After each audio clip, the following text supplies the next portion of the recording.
ಎಲ್ರಿಗೂ ನಮಸ್ಕಾರ. ಇವತ್ತಿನ ಹೊಸ ಕತೆ ನಿಮ್ಮ ಜೊತೆ. ಜನಿಸಿದ ಜೀವಿಗಳಿಗೆ ಮರಣ ನಿಶ್ಚಿತವಾಗಿರೋದು ಸತ್ಯ. ಅದರಲ್ಲೂ ಮನುಷ್ಯನಿಗೆ ಈ ಸತ್ಯ ಗೊತ್ತಿದ್ದರೂ ಸಾವಿನಿಂದ ತಪ್ಪಿಸಿಕೊಳ್ಳಲು ಅನೇಕ ಕಸರತ್ತು ಮಾಡೋದು ತಿಳಿದೇ ಇದೆ. ಸಾವು ಎಂಬ ಪದ ಕೇಳಿದಾಗಲೆಲ್ಲ ನಮಗೆ ತಿಳಿಯದೆ ಅದೊಂದು ಭಯ ಆವರಿಸುತ್ತೆ. ಲೌಕಿಕ ಜಗತ್ತಿನಲ್ಲಿ ಎಲ್ಲ ಮರೆತು ಜೀವಿಸುವ ನಮ್ಮ ಒಳಾತ್ಮಕ್ಕೆ ನೆನಪಿರೋದೇ ಈ ಭಯಕ್ಕೆ ಕಾರಣ. ಇನ್ನು ಸಾವಿನ ನಂತರ ಏನಾಗುತ್ತೆ ಅಂತ ತಿಳಿಯುವ ಕುತೂಹಲಕ್ಕೆ ಆಧುನಿಕ ವಿಜ್ಞಾನ ಕೂಡ ಸಂಶೋಧನೆಯಲ್ಲಿ ತೊಡಗಿದೆ. ನಮ್ಮ ವೈದಿಕ ಗ್ರಂಥಗಳಲ್ಲಿ ಜ್ಞಾನ ಭಂಡಾರವೇ ಇದೆ. ಇದರಲ್ಲಿ ಒಂದು ಗ್ರಂಥದ ಬಗ್ಗೆ ಜನರು ಮಾತಾಡೋಕ್ಕೂ ಭಯಪಡ್ತಾರೆ. ಆ ಗ್ರಂಥವೇ ಗರುಡ ಪುರಾಣ ಸಾರೋದ್ಧಾರಃ. ನಮ್ಮ ಈ ವೈದಿಕ ಗ್ರಂಥದಲ್ಲಿ ಮೈ ಜುಮ್ಮೆನಿಸುವ ಮಾಹಿತಿಗಳಿವೆ. ಈಗಿನ ಕಾಲಘಟ್ಟದಲ್ಲಿ ಈ ಮಾತುಗಳನ್ನು ಕೇಳಿಯೇ ಇರ್ತೀರ. ಗರುಡ ಪುರಾಣವನ್ನು ಮನೆಯಲ್ಲಿ ಇಡಬಾರ್ದು ಮತ್ತು ಓದಬಾರ್ದು ಅಂತ. ಈ ಗ್ರಂಥವನ್ನು ಮನೆಯಲ್ಲಿ ಯಾರಾದರೂ ಮರಣ ಹೊಂದಿದಾಗ ಮಾತ್ರ ಓದಬೇಕೆಂದು ಕೂಡ ಹೇಳಲಾಗುತ್ತೆ. ಹಾಗಾದರೆ ನೀವು ಕೇಳಿರೋ ಈ ಮಾತುಗಳೆಲ್ಲ ನಿಜಾನ? ಗರುಡ ಪುರಾಣ ಓದೋದ್ರಿಂದ ಕಷ್ಟಗಳು ಎದುರಾಗುತ್ತಾ? ಜನರು ಈ ಮಹಾಗ್ರಂಥದ ಬಗ್ಗೆ ಮುಕ್ತವಾಗಿ ಮಾತಾಡೋಕ್ಕೂ ಭಯಪಡೋದಾದ್ರೂ ಯಾಕೆ? ಇಷ್ಟಕ್ಕೂ ಉತ್ತರ ಮತ್ತು ಗರುಡ ಪುರಾಣದಲ್ಲಿರೋ ಒಂದಷ್ಟು ಸಂಗತಿಗಳನ್ನು ಇವತ್ತಿನ ಸಂಚಿಕೆಯಲ್ಲಿ ತಿಳಿಸುವ ಪ್ರಯತ್ನವಿದು. ಗರುಡ ಪುರಾಣದಲ್ಲಿ ಮಾತ್ರ ಸಾವಿನ ಬಗ್ಗೆ, ಸಾವಿನ ನಂತರ ಮನುಷ್ಯನ ಕಾರ್ಯವನ್ನು ಯಾರು ಮಾಡಬೇಕು ಮತ್ತು ಹೇಗೆ ಮಾಡಬೇಕು, ಹಾಗೂ ಸಾವಿನ ಸಮಯದಲ್ಲಿ ಜೀವಾತ್ಮ ದೇಹದ ಯಾವ ಭಾಗದಿಂದ ಹೊರಬರುತ್ತೆ, ಅದರ ಅರ್ಥವೇನು, ನಂತರ ಆತ್ಮಕ್ಕೆ ಏನಾಗುತ್ತೆ, ಪುನರ್ಜನ್ಮ ಸೇರಿದಂತೆ ಹೀಗೆ ಹಲವು ವಿಸ್ಮಯದ ವಿಚಾರಗಳನ್ನು ಹೇಳಲಾಗಿದೆ. ಇದರ ಹಿನ್ನೆಲೆ ನೋಡೋದಾದ್ರೆ ಒಮ್ಮೆ ಗರುಡ ಶ್ರೀಹರಿಯ ಬಳಿ, ಸ್ವಾಮಿ, ಪುಣ್ಯಾತ್ಮರ ವಿಧ ವಿಧವಾದ ಭಕ್ತಿ ಕ್ರಮ ಮತ್ತು ಅವರಿಗೆ ಸಿಗುವ ಮುಕ್ತಿಯನ್ನು ತಿಳಿಸಿದ್ದೀರಾ. ಈಗ ನಿಮ್ಮನ್ನ ದ್ವೇಷಿಸುವ ಮತ್ತು ಅಧರ್ಮದ ದಾರಿಯಲ್ಲಿ ತೆರಳುವ ಮನುಷ್ಯನ ಸಾವಿನ ಭಯಾನಕ ಆದಿಯನ್ನು ತಿಳಿಯಬೇಕೆಂದು ತನ್ನ ಇಚ್ಛೆ ವ್ಯಕ್ತಪಡಿಸ್ತಾರೆ. ಅದಕ್ಕೆ ಉತ್ತರಿಸುವಂತೆ ಗರುಡ ಪುರಾಣದಲ್ಲಿರೋ ಅಷ್ಟು ವಿಷಯಗಳನ್ನು ಸಾಕ್ಷಾತ್ ಶ್ರೀ ವಿಷ್ಣುವು ತನ್ನ ಮಗನಂತೆಯೇ ಇದ್ದ ಗರುಡನಿಗೆ ತಿಳಿಸಿದ್ರು. ಇದೇ ಕಾರಣಕ್ಕೆ ಈ ಗ್ರಂಥಕ್ಕೆ ಗರುಡ ಪುರಾಣ ಅಂತ ಕರೆಯಲಾಗುತ್ತೆ. ಇನ್ನು ಗರುಡ ಪುರಾಣವನ್ನು ಗ್ರಂಥದ ರೂಪದಲ್ಲಿ ಕೊಟ್ಟಿದ್ದು ವೇದವ್ಯಾಸರು. ವ್ಯಾಸೋ ನಾರಾಯಣೋ ಹರಿಹಿ. ಭಾಗವತದಲ್ಲಿ ವಿಷ್ಣುವಿನ 24 ಅವತಾರಗಳ ಬಗ್ಗೆ ಉಲ್ಲೇಖಿಸಲಾಗಿದೆ. ಅದರಲ್ಲಿ 17ನೇ ಅವತಾರ ವ್ಯಾಸರದ್ದು. ಇಡೀ ಲೋಕವೇ ಈ ಜ್ಞಾನ ತಿಳಿದುಕೊಳ್ಳಲಿ ಅನ್ನೋ ಕಾರಣಕ್ಕೆ ವ್ಯಾಸರು ಮಹಾಪುರಾಣಗಳನ್ನು ಉಲ್ಲೇಖಿಸಿದರು. ವ್ಯಾಸರೇ ಹೇಳಿದ್ದಾರೆ, ಮಾಸಾನಾಂ ನಿಯಮೋ ನಾತ್ರ ದಿನಾನಾಂ ನಿಯಮೋಪಿನ ಸದಾಸೇವ್ಯಂ ಸದಾಸೇವ್ಯಂ. ಅದರರ್ಥ ಎಲ್ಲ ಪುರಾಣಗಳನ್ನು ಪ್ರತಿನಿತ್ಯ ಓದಬಹುದು ಮತ್ತು ಮನೆಯಲ್ಲಿಟ್ಟು ಪೂಜಿಸಬಹುದು ಎಂದು. ಆಚಾರಕಾಂಡ, ಪ್ರೇತಕಾಂಡ ಮತ್ತು ಬ್ರಹ್ಮಕಾಂಡಗಳನ್ನು ಗರುಡ ಪುರಾಣದಲ್ಲಿ ನಾವು ಕಾಣಬಹುದು. ಪ್ರೇತಕಾಂಡದಲ್ಲಿ ಮನುಷ್ಯನ ಸಾವಿನ ನಂತರದ ಆದಿ, ನರಕ, ಯಮಲೋಕ, ಅಲ್ಲಿಯ ಶಿಕ್ಷೆಗಳು ಮತ್ತು ಅದರ ವಿಧಾನಗಳನ್ನು ಉಲ್ಲೇಖಿಸಲಾಗಿದೆ. ಇದನ್ನು ಓದುವುದರಿಂದ ಯಾವುದೇ ಕಾರಣಕ್ಕೂ ಯಾರಿಗೂ ತೊಂದರೆಗಳು ಉಂಟಾಗುವುದಿಲ್ಲ. ಹಾಗಾಗಿ ಮರಣವಾದ ಮನೆಯಲ್ಲಿ ಮಾತ್ರ ಇದನ್ನು ಪಾರಾಯಣ ಮಾಡಬೇಕು ಅನ್ನೋದು ತಪ್ಪು ಕಲ್ಪನೆ. ಎಲ್ಲರೂ ಯಾವುದೇ ಭಯವಿಲ್ಲದೆ ಯಾವುದೇ ಪುರಾಣಗಳನ್ನು ಓದಿ ಅರ್ಥೈಸಬಹುದಾಗಿದೆ. ಆದರೆ ಆ ಗ್ರಂಥಕ್ಕೆ ಕೊಡುವಂತಹ ಗೌರವ ಕೊಡುವುದನ್ನು ಮರಿಬೇಡಿ ಅಷ್ಟೇ. ನಿಮ್ಮ ಅನುಮಾನಗಳಿಗೆ ಉತ್ತರ ಸಿಕ್ಕಿದೆ ಎಂದುಕೊಂಡಿದ್ದೇನೆ. ಗರುಡ ಪುರಾಣದ ರೋಚಕ ಸಂಗತಿ ಹೇಳುವ ಮುಂಚೆ ನಿಮ್ಮ ಅಭಿಪ್ರಾಯವನ್ನು ಕಮೆಂಟ್ ಬಾಕ್ಸ್ನಲ್ಲಿ ತಿಳಿಸಿ.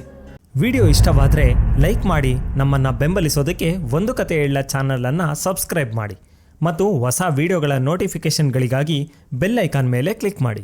ಗರುಡ ಪುರಾಣದ 1ನೇ ಅಧ್ಯಾಯದಲ್ಲಿ ಆತ್ಮ ದೇಹದಿಂದ ಹೇಗೆ ಹೊರಗೆ ಬರುತ್ತೆ ಮತ್ತು ಯಮದೂತರ ವಿಶ್ಲೇಷಣೆ ಬಗ್ಗೆ ಹೀಗೆ ಹೇಳಲಾಗಿದೆ. ಮನುಷ್ಯನ ಕೊನೆಯ ಕಾಲದಲ್ಲಿ ಯಮದೂತರು ಪ್ರತ್ಯಕ್ಷರಾಗ್ತಾರೆ ಮತ್ತು ತಕ್ಷಣವೇ ಆ ವ್ಯಕ್ತಿಗೆ ತಾನು ಎಲ್ಲಿದ್ದೇನೆ, ಏನು ಮಾಡಬೇಕು, ಏನು ಹೇಳಬೇಕು ಅನ್ನೋದೇ ಗೊತ್ತಾಗೋದಿಲ್ಲ. ವ್ಯಕ್ತಿಯ ಅಷ್ಟೂ ಇಂದ್ರಿಯಗಳು ಕೆಲಸ ಮಾಡಲು ನಿಲ್ಲಿಸ್ತವೆ. ಯಮದೂತರು ಆತ್ಮವನ್ನು ತಮ್ಮತ್ತ ಸೆಳೆಯೋದಕ್ಕೆ ಶುರು ಮಾಡ್ತಾರೆ. ದೇಹವನ್ನು ಬಿಟ್ಟು ಬರಲು ಇಷ್ಟವಿಲ್ಲದ ಆತ್ಮಕ್ಕೆ ಆ ಕ್ಷಣ 100 ವಿಷ ಚೇಳುಗಳು ಕಚ್ಚಿದ ವೇದನೆ ಅನುಭವವಾಗುತ್ತೆ. ಪಾಪಿಗಳ ಪ್ರಾಣ ಶರೀರದ ದಕ್ಷಿಣ ದ್ವಾರದಿಂದ ಅಂದರೆ ದೇಹದ ಕೆಳಗಿನಿಂದ ಹೊರಗೆ ಬರುತ್ತೆ ಮತ್ತು ಪುಣ್ಯಾತ್ಮನ ಪ್ರಾಣ ಶರೀರದ ಉತ್ತರ ದ್ವಾರದಿಂದ ಅಂದರೆ ದೇಹದ ಮೇಲ್ಭಾಗದಿಂದ ಹೊರಗೆ ಬರುತ್ತೆ. ಪಾಪಾತ್ಮನ ಪ್ರಾಣ ದೇಹದಿಂದ ಹೊರಗೆ ಬರುತ್ತಿದ್ದಂತೆ ಕ್ರೂರ ದೃಷ್ಟಿಗಳುಳ್ಳ, ಪಾಶದಂಡವನ್ನು ಧರಿಸಿದ, ಹಲ್ಲಿನಿಂದ ಕಟಕಟ ಶಬ್ದ ಮಾಡ್ತಿರೋ, ಕಪ್ಪು ಮೈ ಬಣ್ಣದ, ಉದ್ದ ಉಗುರುಗಳುಳ್ಳ ವಿಕಾರ ಸ್ವರೂಪದ ಯಮದೂತರ ಭಯಾನಕ ನೋಟದಿಂದ ಎದರಿ ಅಲ್ಲಿಯೇ ಮಲಮೂತ್ರ ವಿಸರ್ಜನೆಗಳನ್ನು ಮಾಡಿಕೊಳ್ತಾನೆ.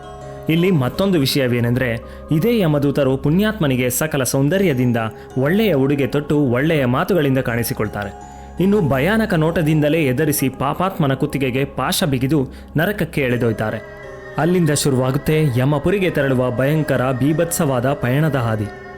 ಪಾಪಾತ್ಮ 1 ವರ್ಷದವರೆಗೆ ಯಮದೂತರ ಪಾಶದಲ್ಲಿ ಬಂದಿಯಾಗಿ ನರಕ ಯಾತನೆ ಅನುಭವಿಸುತ್ತಾ 16 ಪಟ್ಟಣಗಳನ್ನು ನಡೆದು ಕ್ರಮಿಸಬೇಕಿರುತ್ತೆ.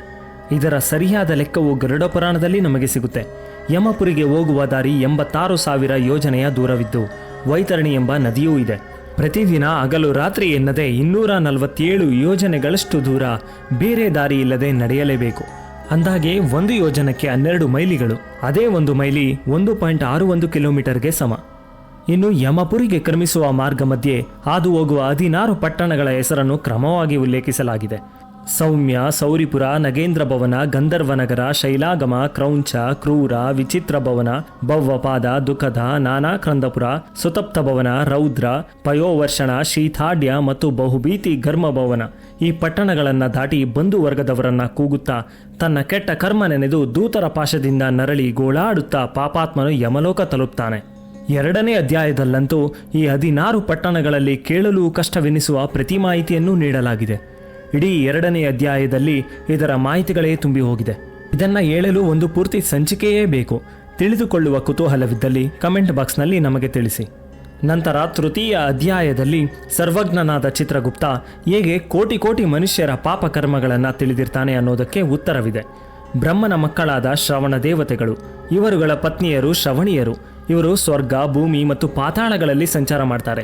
ಇವರಿಗೆ ದೂರದ ವಸ್ತುಗಳನ್ನು ನೋಡುವ ಶಕ್ತಿ, ದೂರದ ಶಬ್ದವನ್ನು ಗ್ರಹಿಸುವ ಶಕ್ತಿ ಇದ್ದು, ಅಷ್ಟೇ ಅಲ್ಲದೆ ಮನುಷ್ಯ ಬಹಿರಂಗವಾಗಿ ಮತ್ತು ಗೌಪ್ಯವಾಗಿ ಮಾಡುವ ಕೆಲಸ, ಆಡುವ ಮಾತನ್ನೆಲ್ಲ ಗ್ರಹಿಸಿ ಆ ವ್ಯಕ್ತಿ ಸಾವಿನ ನಂತರ ಯಮಲೋಕಕ್ಕೆ ತೆರಳಿದಾಗ ಚಿತ್ರಗುಪ್ತನಿಗೆ ಆ ವ್ಯಕ್ತಿಯ ಪಾಪಕರ್ಮಗಳನ್ನು ತಿಳಿಸ್ತಾರೆ ಮತ್ತು ಚಿತ್ರಗುಪ್ತರು ಯಮನಿಗೆ ತಿಳಿಸ್ತಾರೆ.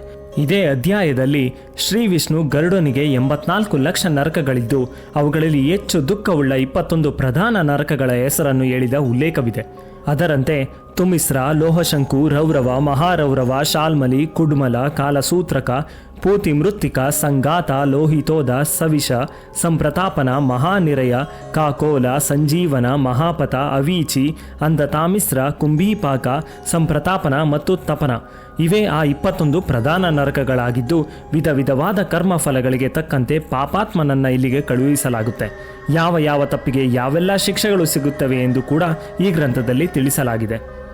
ತದನಂತರ 6ನೇಯ ಅಧ್ಯಾಯದಲ್ಲಿ ತಮ್ಮ ತಮ್ಮ ಕರ್ಮಗಳಿಗೆ ನರಕಯಾತನೆ ಅನುಭವಿಸಿದ ಪಾಪಾತ್ಮ ಮರುಜನ್ಮದಲ್ಲಿ ಮತ್ತೆ ತಾಯಿಯ ಹೊಟ್ಟೆಯಲ್ಲಿ ಬೆಳೆಯುತ್ತಿರುವಾಗಲೂ ಕೂಡ ಹಿಂಸೆ ಅನುಭವಿಸುವ ಸವಿವರದ ಜೊತೆಗೆ 7ನೇಯ ಅಧ್ಯಾಯದಲ್ಲಿ ಮರಣದ ನಂತರ ಆತ್ಮ ಪ್ರೇತವಾಗುವುದಕ್ಕೆ ಕಾರಣವೇನು ಮತ್ತು ಕ್ರಿಯಾಪುಣ್ಯದಿಂದ ಪ್ರೇತವು ಮೋಕ್ಷಗೊಳ್ಳುವ ಮಾಹಿತಿಯನ್ನು ನೈಜ ಕಥೆಯೊಂದಿಗೆ ಹೇಳಲಾಗಿದೆ.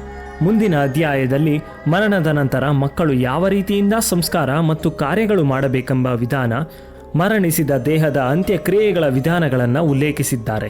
ಸಾವಿನ ಬಗ್ಗೆ ಪ್ರತಿಯೊಂದು ಸಣ್ಣ ವಿವರಗಳು, ಅಕಾಲಿಕ ಮೃತ್ಯು, ಆತ್ಮಹತ್ಯೆ ಮಾಡಿಕೊಂಡವರು, ಕಾಣೆಯಾದ ಮೃತದೇಹ ಮತ್ತು ವಿರೋಧಿ ಸಂಸ್ಕಾರ ಕಾರ್ಯವಿಧಾನವನ್ನು ಗರುಡ ಪುರಾಣದಲ್ಲಿ ವಿವರಿಸಲಾಗಿದೆ. ಯಾರು ಯಾರಿಗೆ ಮುಖಾಗ್ನಿ ಕೊಡಬೇಕು ಎಂಬುದನ್ನೂ ಕೂಡ ಹೇಳಲಾಗಿದೆ. ಅಂತಿಮವಾಗಿ ಗರುಡ ಪುರಾಣವು ಆತ್ಮವು ಎಂದಿಗೂ ಸಾಯುವುದಿಲ್ಲ, ಅದು ಕೇವಲ ದೇಹವನ್ನು ತಿರಸ್ಕರಿಸುತ್ತೆ ಎನ್ನುವ ಅಚ್ಚರಿಯ ಸತ್ಯವನ್ನು ಸಾರಿ ಹೇಳುತ್ತೆ. ಇಂತಹ ಇನ್ನೂ 100 ಅಚ್ಚರಿಯ ಮಾಹಿತಿಗಳು ಗರುಡ ಪುರಾಣದಲ್ಲಿ ನಮಗೆ ಸಿಗ್ತವೆ. ಇಲ್ಲಿಗೆ ಗರುಡ ಪುರಾಣದ ಸ್ವಲ್ಪ ಮಾಹಿತಿ ಈ ಸಂಚಿಕೆಯಲ್ಲಿ ಮುಗಿದಿದೆ. ಮತ್ತೊಂದು ಕಥೆಯೊಂದಿಗೆ ಸಿಗೋಣ. ಎಲ್ರಿಗೂ ಒಳ್ಳೆಯದಾಗಲಿ.